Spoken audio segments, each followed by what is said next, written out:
Hi friends, Sarvesham Swagatam. Today a Subhashita Vibhushanam Maunamapanditanam Murkho hi Shobhate tavat Yavat Kinchinna Bhashate.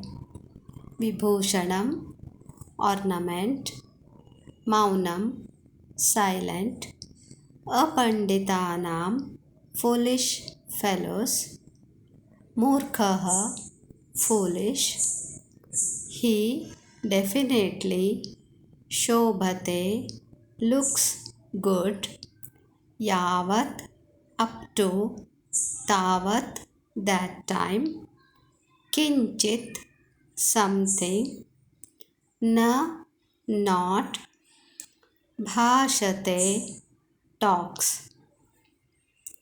For foolish fellows, remaining silent is an ornament.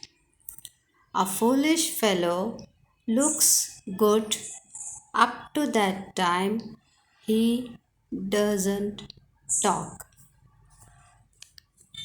ಒಬ್ಬ ಮೂರ್ಖರಿಗೆ ಮೌನವೇ ಭೂಷಣ. ಎಲ್ಲಿಯವರೆಗೆ ಅವನು ಏನನ್ನೂ ಮಾತನಾಡುವುದಿಲ್ಲವೋ ಅಲ್ಲಿಯವರೆಗೆ ಅವನು ಚೆನ್ನಾಗಿಯೇ ಕಾಣುತ್ತಾನೆ. Thank you. ಧನ್ಯವಾದ.